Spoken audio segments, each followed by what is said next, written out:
What's up, guys? Welcome to the first ever episode 75. That's a real thing, guys. Damn. We're hitting it. We're like 25 away from 100. That's how that works. Congratulations, Tim. Episode of the Kind of Funny Gamescast.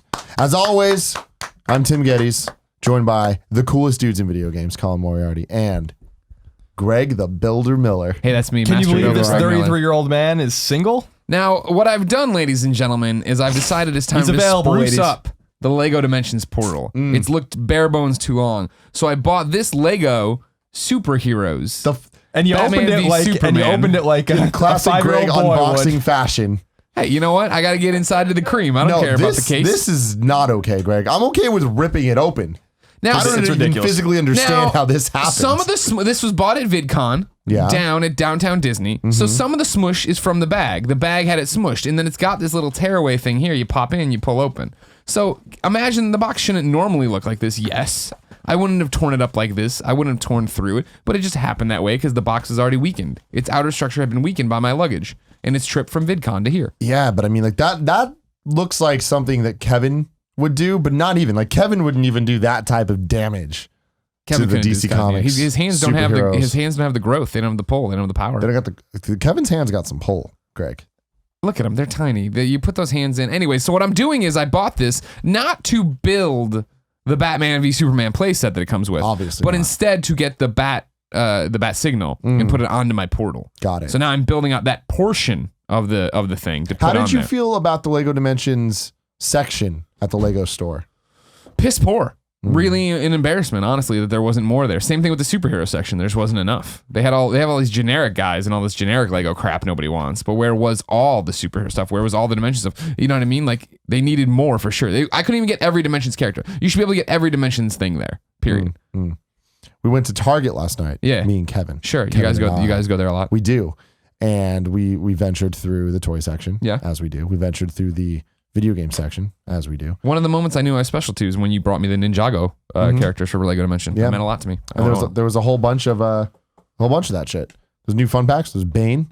Yeah, I got him. Kevin was this close to getting you Bane. No, I got Bane. Good thing you didn't get him. Yeah. Thank you, There you bud. go, Don't worry Kevin. about it. I got all the DC characters, Ghostbusters characters, Doctor Who characters. They did have quite the Lego Dimensions thing though, which is what made me think that Lego needs to step their game And up. that's why, They're like, not I even paying understand for their own shit. you're a little Lego store. You don't have, room for everything Lego Dimensions because it's such a smash hit. So anyway, so now you're building. I appreciate that. I'm just- That's the fun of it though. I do like and appreciate that you can kind of just make whatever the hell you want on top of this thing. Yeah. I'm having to come up with on the fly here as master builder because like they have the play set obviously builds the bat signal in a different fashion than what I'm going to be available to. So I think I Yeah. figured it out. What I'm going to do. I'm going to do this. Okay. And now I can put that anywhere I want on the portal. I'm proud of you. And of Greg. course, I was foolish to wait this long because now the story pack that'll come out in September is the Ghostbusters story pack that has a new shelf for the portal itself.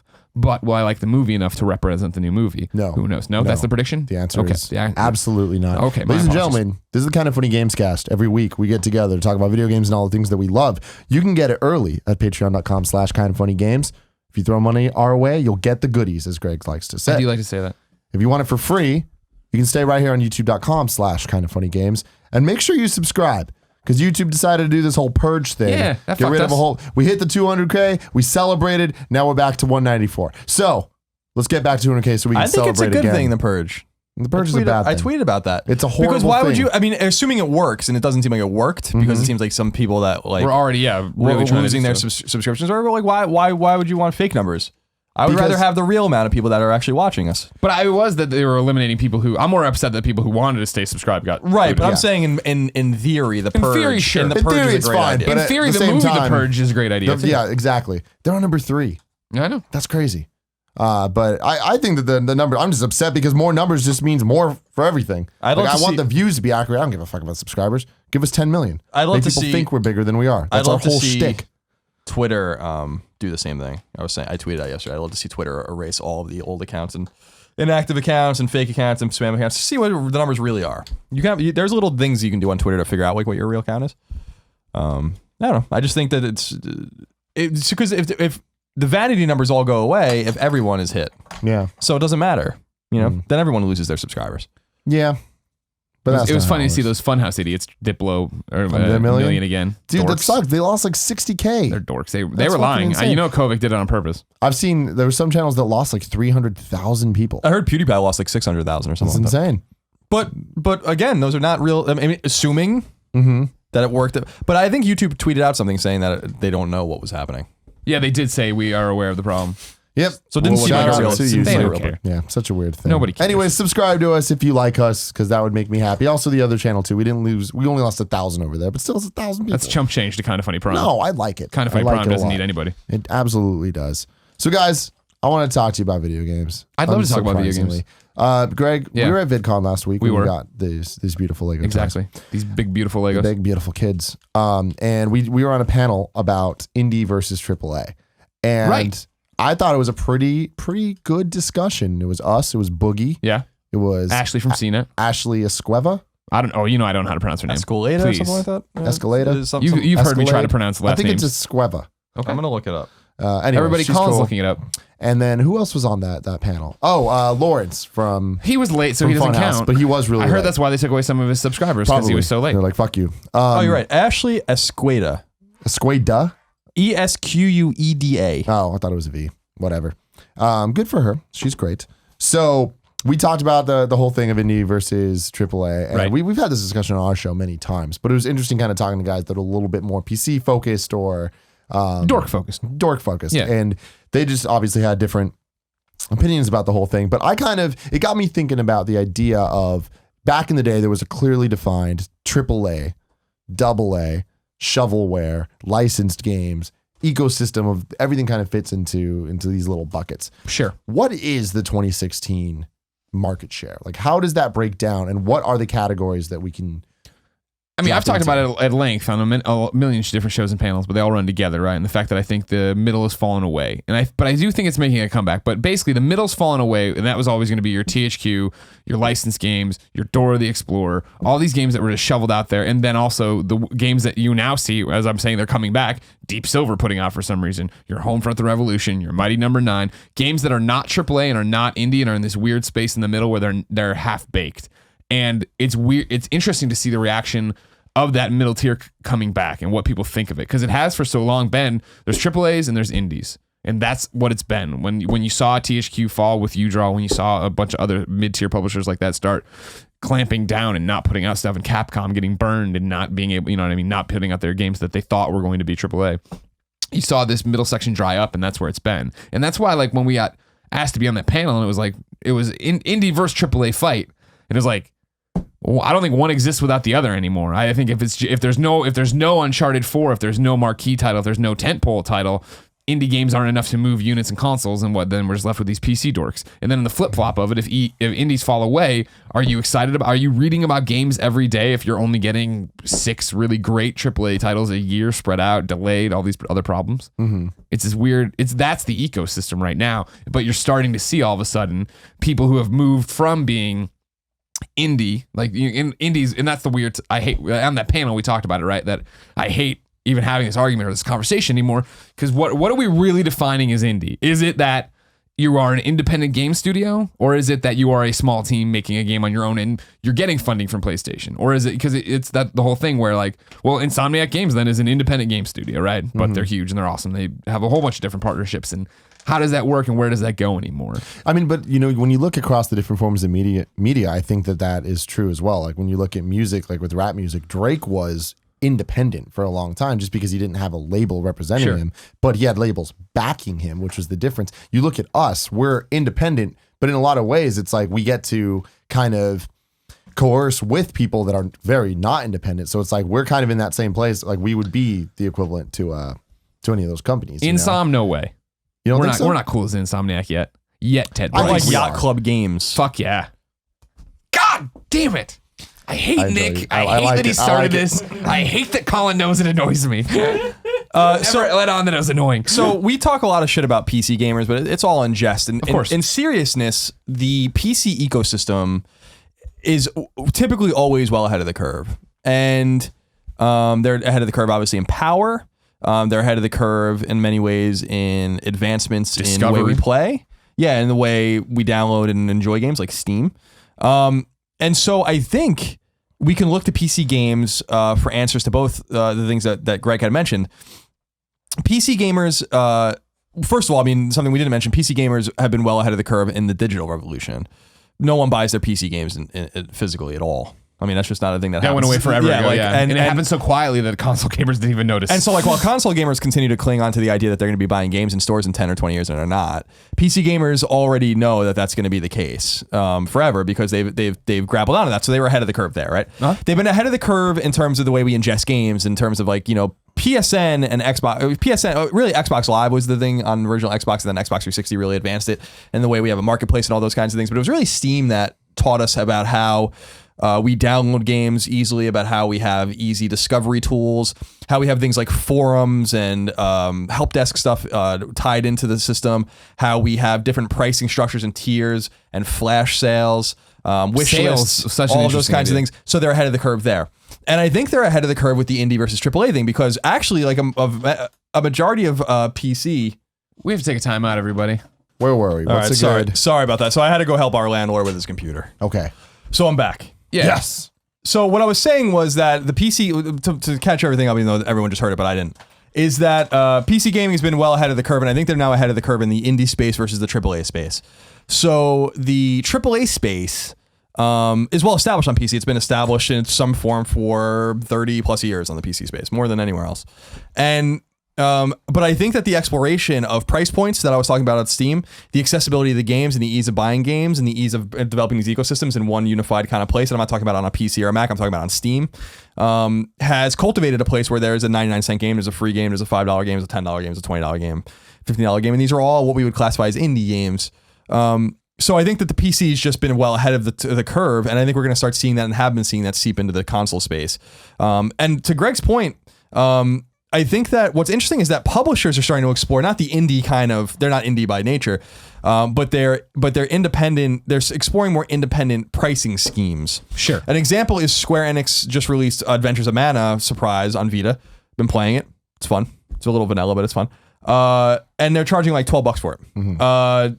Sony releases Ratchet and Clank for $40, brand new, right out of the gate. Yeah. Recore by Microsoft is going to be $40. Mighty number 9, $30. Mighty number 9, $30 at retail. I think $20 digitally. Mm-hmm. EA puts out Unravel. It's cheaper. Right, exactly. So everyone's kind of exploring these spaces. And then we see Sony San Diego exploring with the free-to-play or games as a service model. So I think you're seeing a lot of this space. So I think that the walls between AAA and indie are kind of dissolving. Not necessarily in terms of quality, because we know a AAA game when we see it in terms of quality. And I think that's what we're talking about mostly. Because like a game like Yooka-Laylee, for instance, which is totally independent and independently funded, could be a AAA 3D platformer. So like I don't know, that word has kind of lost its meaning. So that's kind of what I wanted to ask you guys about is, so obviously indie AAA, we have ideas in our head of what that means, but what is AA? Is that still a thing? Is A still a thing? Because I remember 2 generations ago, it very much was. Like when you look at specifically, I think Nintendo is easy to look at because they have so many franchises to themselves. You can kind of delineate which is which, right? Sure. We have the Zeldas and the Marios that are the AAAs. You go down to the Mario or the Metroid and the Star Foxes, right? And it starts going down. The Donkey Kongs, Mario Kart would also be AAA. Hell yeah. Mario Smash Golf. Bros, AAA. Mario Golf. Triple fucking A. But quadruple A. That's the thing is like on Game Over Greggy, which is coming out this week for you guys, one of the topics was the rating system of movies where it's like PG, R. They had to make that PG-13 to kind of explain the middle ground between the two. And I think like that is where the Mario Golfs and stuff like that would fit. Sure. And I think that as you know, time has changed and how games have evolved, a lot of the genres even have changed from that. So what 3D platformers, I'm not sure if AAA 3D platformer can still exist anymore. Like I think that Yooka-Laylee, no matter what went into it, I don't know if it would even qualify as AAA. Well, I think it's a matter of scale in terms of the context of that particular genre. What I mean by that is, I think Ratchet and Clank is a 3D platformer, and it's currently a AAA game. So like, but sold at a $40. I do, but it's sold at a $40 price point. So I don't think we can use necessarily the price point of the game to say whether it's AAA or not. Homefront, The Revolution is a $60 game, and that is in no way, shape, or form a AAA game. Not even fucking close. You know, so I think we have these two kind of competing things that we often use to kind of we're conflating things, and we all do it. where we think a $60 game's AAA, a $40 game's like kind of the A game, the $20 game, or the $30 game, like Carnival Games on Wii was a fucking sold like 10 million copies or something, but it was a piece of shovelware. And then you have the indie space with the digital stuff. But we've talked about this a lot in the past, where I think the pricing structure is not necessarily going to be commiserate to the quality of the game or vice versa, because you have a lot of great free-to-play games that people enjoy. And then on the other side of the scale, and I do believe this, that a studio can one day get away with charging $100 for a game if it's so fucking good and so AAA that it goes beyond a $60 game. Yet I don't think that the $60 price point that Uncharted 4 was at makes it any less of a AAA game. Uncharted 4 is about as AAA as it gets. Yeah.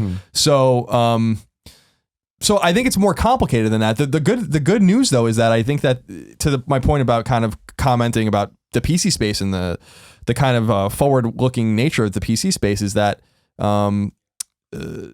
we are going to we have a dearth, I think, of stuff, of exploration right now in that price point, and in terms of exploring what indie and A and AAA mean. But in the PC space, we don't have that. And so if the past is any indication about how console gaming is catching up to PC gaming in those respects, then I think we're going to get to that point as well. And then I think you have a lesser delineation between indie and AAA. What is that fucking huge PC game that was funded like something, it's like $80 million or something like that? You know what I'm talking about? Not off the top of my head. No.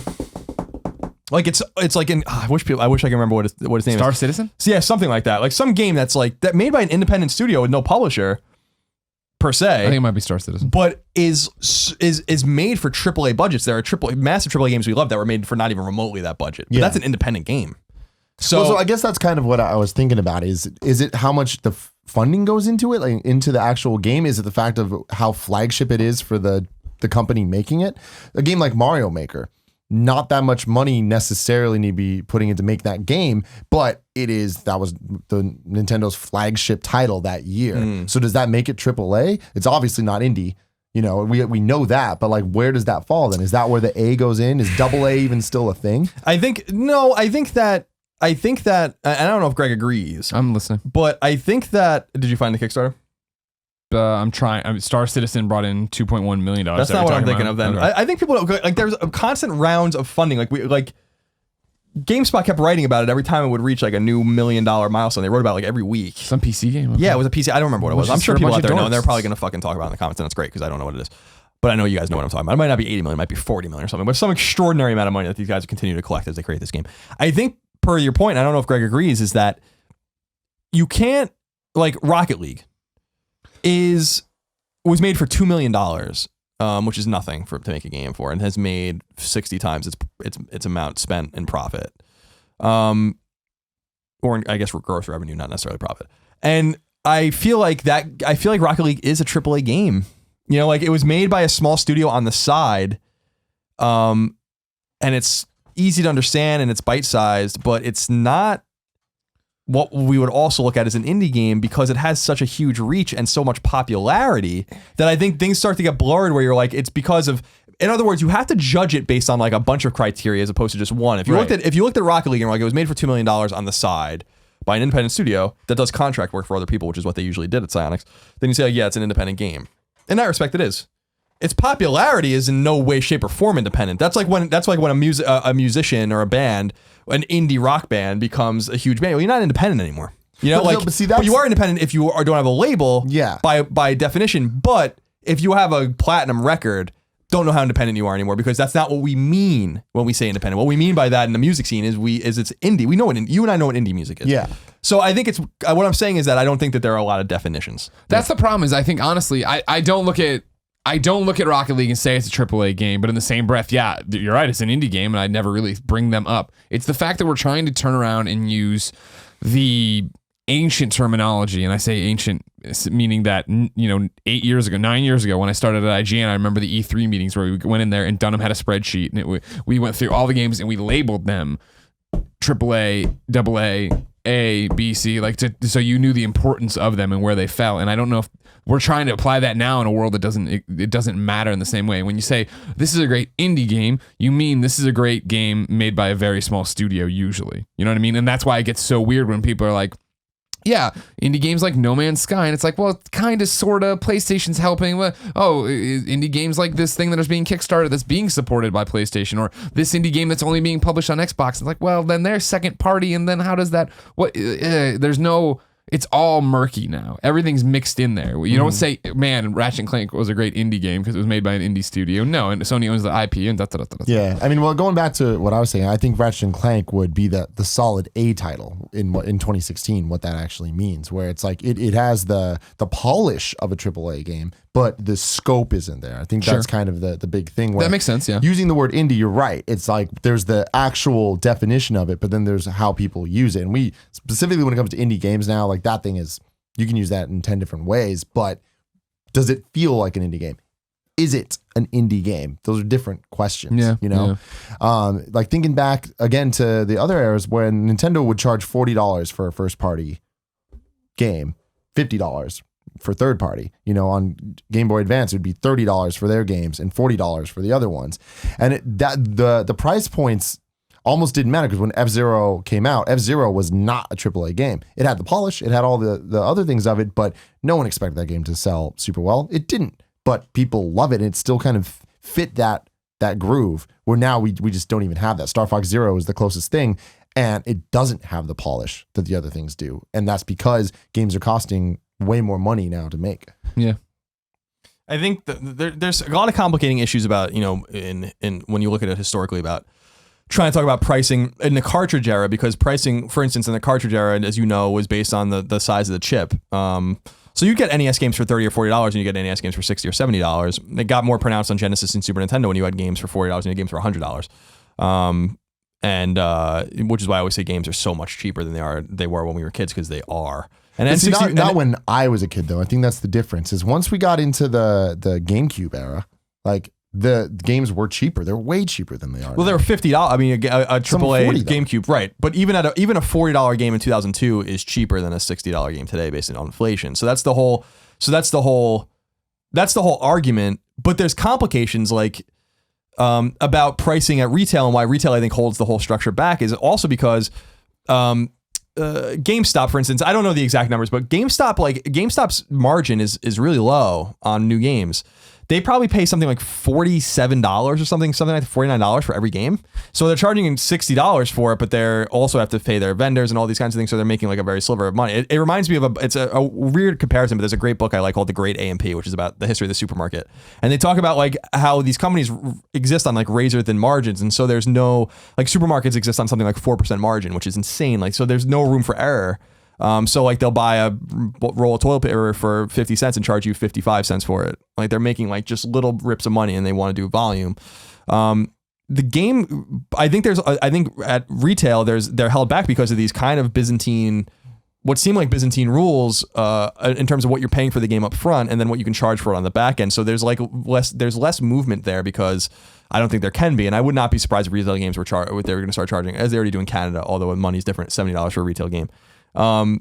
Just to get more of a margin out there, but I also think that would hasten their demise as well. So I think that a lot of the space is going to be explored not only with indie and AAA and A and all these kinds of things, with game types and pricing. It's all going to be explored digitally, because then I think that gives people more room to take risks. There are a few people to pay out. And the 70-30 split that Sony has or Microsoft has with their publisher partners for any game, whether it's $1 or whether it's $60 on digital, is just easier for them to wrap their heads around. And that's what you're talking about, right? That's why, you know, as much as we give it shit, PC is a superior platform and a superior place. It absolutely is. I mean, for years that has been happening. It has been that way. That like when we first launched and started doing Let's Plays, we immediately did Stick Shift or whatever, the game where you're jacking off a car, and it's like that's awesome, and that exists because they can get that and they can put it up and they can get it on PC and get cut through all this bullshit. Now it runs the risk, of course, like the App Store where it's so accessible, there's so much garbage on it, then you can't find what you want. Yeah. Don't get me wrong, Steam is a pile of shit at the same time that it's a beacon of like hope and freedom. It's like Kevin. Exactly. Pros and cons. Like it really is worth noting and reiterating what Greg said, because I think it's really true, is that the limited nature of the console ecosystems is advantageous for game discovery with a more quality oriented slant. That's not to say that everything's quality oriented. As we say on PS I Love You a lot, 90% of what's released on the PSN probably no one would even miss it ever. Like, and then you have like I would love if PSN literally released 5 or 6 games a month, and we're just like, these are the games, and we literally stand behind all of these games. But they give you choice and all that kind of stuff. Steam is so open, like iOS and like Android, that there is no dearth of fucking nonsense and garbage on there, and people with taking advantage of things and just straight copying games and early access and green line. But the excitement is so you it's a get little bit in, of a mess too. It's not all good. You can get in there, you can cut your teeth, you can make a game, and then you can turn around and make another game. You can get in there, you can make a name for yourself, like Steve Gaynor did with Gone Home, where it's like, okay, great, and then that gets to all these other platforms. But for Tacoma, it gives him a chance to get it on consoles at the jump. Yeah. You can go out and be that indie studio you think of on PC, and then become that mid-tier studio that nobody thinks of as AAA, but nobody thinks of as indie anymore. And be this, make the games you want to and grow and change. And that's where it's gotten so awkward in terms of this terminology, is the fact that there's these indie studios, but when we talked about indie studios, we did mean people in their garage, but they hit. Not all of them, obviously, tons of them closed, but some hit. And then they become like us, where it's like, we're moving out of a spare bedroom into a studio and And then it's like what you're talking about. Where are we in that discussion anymore of what exactly it is? Yeah. Yeah. And then there's, I think, new terminology that we kind of have to add to, like free to play, I think is a totally different section, as is competitive multiplayer gaming. Right. I think those games, like from a price structure standpoint, are kind of on their own, and then from there's AAA of each or indie of each. Yeah, you start getting into subgenres. Exactly. But I think that those qualify enough to be their own genres, and in a lot of ways eliminate the shovelware that we used to have. Shovelware is now fallen into the free to play. It's fallen into the app store. Yeah, there's no room for shovelware anymore. Just by nature of a savvier consumer with more information. Is going to make fewer poor choices, and I think that's kind of the way you're seeing it now. So, not that Carnival Games is Carnival Games is the ultimate example. For people that don't know what that is, you should go look it up. Carnival Games was a Wii game, one of the best-selling Wii games, and it wasn't bad, but that was quintessential shovelware. That was an afterthought of the Register. It was a cheaper game. It was just silly. It was stupid. It took advantage of what we did. But I agree with you. Free to play, games as a service, games as a platform. Which I'm surprised we're not seeing more of yet from big AAA developers. I think that we are. We often talk about how the open world thing, we're seeing a bunch of open world games in reaction to whatever. It's only been the last couple of years that people like us have been talking about, games should be platforms, blah, blah, blah. We're seeing that. Street Fighter V going. People, hesitant to it, and there's a lot of issues with it, but that's where you kind of roll through figuring it out, where in a couple of years, I think we're going to see that a lot more. Sure. Although, in Capcom's defense, and I don't really want to say it that way, I don't think that was their intention with Street Fighter V. I think that they were like under the gun to get that game out. So I think if they could have taken that back and had 6 more months, they probably would have. The game would have looked really differently. What I was surprised about, Tim, was when Gran Turismo Sport was announced that it's a real game. Like, that was the one where I was like, Sony's going to make this free and just have in perpetuity a 10-year, 15-year, 20-year Gran Turismo game where there are literally in 10 years hundreds of tracks, thousands of cars. You buy them all as you want them. They can make. I really do believe that would be a huge risk for them to take, but I also believe that, and that's why I think that Sony San Diego is testing all this shit on things that people frankly don't really care that much about. Yeah. And I don't mean that in any disparaging way, but it's like Drawn to Death is a cool idea, but no one has any investment in that game compared to Gran Turismo. And then if these things work, and I'm not sure they're going to, but if they work, then you have an opportunity to make. You have to get the consumer ready for it, because we talk about it all the time, right? The best platform, the one we always talk about, why isn't this platform, is Madden, is NHL, is all these sports games. Buy the base platform, and then every year the expansion pack comes out where you do buy it at a discounted rate. Those updated rosters, this new stadium, this new engine or whatever it's going to be, that's going to change it infinitely. Well, but until you can wrap your head around that as a consumer, why would you do that with your biggest titles? Yeah, the question there though is, what's the pricing on that base install? Sure. When for Street Fighter V, or for things like Overwatch, or the competitive multiplayer games or these platform games. Should they be budget priced to get people into then, like, the idea is you're going to pay more over You're going to nickel and dime, yeah. Yes, because that is why the mobile space works so well, is it's free or it's $1, and then we're going to get you throughout time, right? Right. And I think that we still see it with games. Overwatch, I was shocked. I didn't know it was $60 on consoles. That's insane. Like, that game should not be $60, And Street Fighter V, same thing. Like, I think that, until there is that shift where developers feel more comfortable at that $40 level, at the $30 level, or whatever, consumers aren't going to be comfortable having these platforms and committing to them. I mean, of course, some are. I'm talking about as an overall whole. You figure your way around it if you're going to, let's say we're just assuming consumers are there and we want to do Madden as a platform, right? You launch the platform for free with everything restricted pretty much, except exhibition with 2 or 3 teams. That way people jump in and like, oh yeah, I do like Madden. And at the end of every game, you're like, do you want to unlock the full thing? Do you want to pay what? Maybe it's $50, maybe it's $45, whatever, with the promise of more content throughout it, or a video explaining that next year when Madden 20 whatever comes out, it'll be, you can get the roster, you can do this as we go, you can pick up more stadiums. I don't know. Yeah. And this puts a lot of games in, I think, a really weird spot, like games like Doom or Wolfenstein or Deus Ex even, right? Like Deus Ex, it's a AAA game, but I think a lot of people don't think of it in the same way that we think of the Uncharted or games like that. Yeah. So it's like, where does that exist? Like it's a $60 game and it needs to be because that game needs money to be years made, and years of right? high tech. But at the same time, it kind of, at least in my opinion, it feels weird for games like that to be the same exact price as a lot of these other things, when I feel like they would, if that was a $50 game, would it sell more? I don't know. Yeah, and this is where I think goes back to the digital thing, is that I really do believe that if we had digital only pricing, that publishers would take bigger risks and dares as in a company-wide way. And as I said before, if EA was just like, all of our games are $50 now, then what does that do to Activision and Ubisoft? Like, where does that leave them? But they can't do that. Like, they just can't do that right now. That goes back to the Overwatch thing, where I'm like, I really feel like Blizzard had to charge $60 for that game, because on console, maybe not so much on PC, but on console, our perception is that if it's not $60, it's not worth your time. Or you're like, there are so many people out there who I think are frankly like acting in a very ignorant fashion that just still do not touch games that are not on retail on a shelf for $60. And I think you're fucking totally messing up by doing that. You're also losing the battle. But for now, that, like Blizzard probably would have loved to make that game free. But like they just can't, because where's the value proposition in the console space when we look at games that are free is fucking garbage, and a lot of them are. So I think that's like a more of an optic issue than anything else, because they probably they probably had their debate internally about what they're going to do, and they realized that the lion's share of their gamers are probably on PC, but then everything has to be equal. Yeah. It's so much more complicated from a marketing perspective and from just a publisher wide perspective than I think we give credit for. So it's complicated. We're going to see an evolution of it, I think, pretty rapidly in the coming years. Definitely. And I really just can't wait to see these big publishers eventually just start saying, like, we're not releasing our games in retail anymore, or we're going to release them in a limited fashion. I was talking to my girlfriend yesterday about she reads a lot. She likes to buy physical books. I buy my books on Kindle. I don't like to do that, but it's just practical, right? I'd rather have my books. And I was saying that I see a future for books similar to vinyl, where in 10 years, Stephen King writes a book, and they're like, we'll make 10,000 physical copies of the book, and that's it. And that's your limited edition, and everything else is going to be available digitally, and you're going to have no choice. Like Shovel Knight. Exactly. And so I think that you're going to see that more and more. And wouldn't it be interesting if Ubisoft in 5 years made another Assassin's Creed game and they're like, it's digital, so you're either going to buy it or you're not, And they're still on that razor's edge with the people they have to please at Amazon and the people they have to please at GameStop, and they just aren't ready to stab everyone in the back yet, because once this happens, it creates a huge problem on the market for the people that you rely on to